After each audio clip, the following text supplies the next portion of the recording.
Friday, March 22, 2019. Trump backs Israeli sovereignty over Golan Heights. President Trump endorsed Israeli sovereignty over the Golan Heights on Thursday, marking what would be a sharp U.S. policy shift over the disputed territory decades after Israel seized the land from Syria in the Six-Day War. He recognized Israel's sovereignty over the Golan Heights, and he did so at a time when Iran is trying to use Syria as a platform to attack and destroy Israel. The decision, the latest in a series of pro-Israel moves under Mr. Trump, telegraphs support for Prime Minister Benjamin Netanyahu as the Israeli leader campaigns in a tight re-election bid under the cloud of potential corruption charges. The Golan move comes before Mr. Netanyahu's visit to the White House next week, and as U.S. Secretary of State Mike Pompeo met on Thursday with the Israeli leader. Secretary of State Mike Pompeo suggested in a televised interview Thursday that God may have sent President Donald Trump to Earth to protect Israel. Iran is determined to boost its defense capabilities despite mounting pressure from the United States and its allies to curb its ballistic missile program. The Muslim call to prayer rang out across New Zealand on Friday, followed by 2 minutes of nationwide silence to mark a week since a white supremacist gunned down 50 people at 2 mosques in the city of Christchurch. EU approves Brexit extension, but chaotic departure still looms. European Union leaders on Thursday agreed to extend the deadline for Britain's looming exit from the bloc in order to give Prime Minister Theresa May and the British Parliament more time to get their act together. After hours of difficult and sometimes passionate talks, the leaders decided that Britain's exit date will be pushed back to May 22nd if next week Mrs. May can persuade lawmakers in Parliament to accept her plan for leaving the bloc.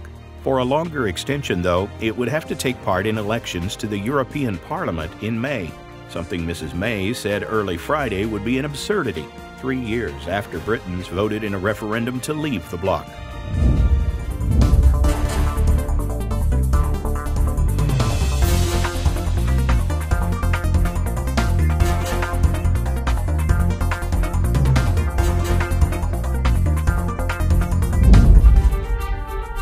U.S. immigration arrests fell under President Donald Trump at the end of 2018 compared to the same period a year earlier, a drop authorities attributed to a growing need to deal with alarming rates of migrant families at the border. At 94 years and 172 days old, Jimmy Carter has become the oldest living former president ever, a record previously held by the late President George H.W. Bush. A judge on Thursday temporarily blocked Wisconsin Republicans' contentious lame duck laws, limiting the powers of new Democratic Governor Tony Evers.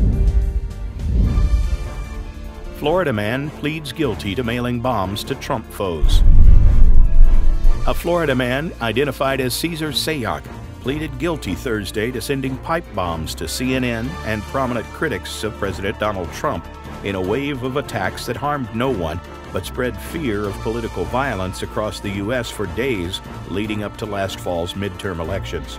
Though he said he never meant for the devices to explode, he conceded he knew they could.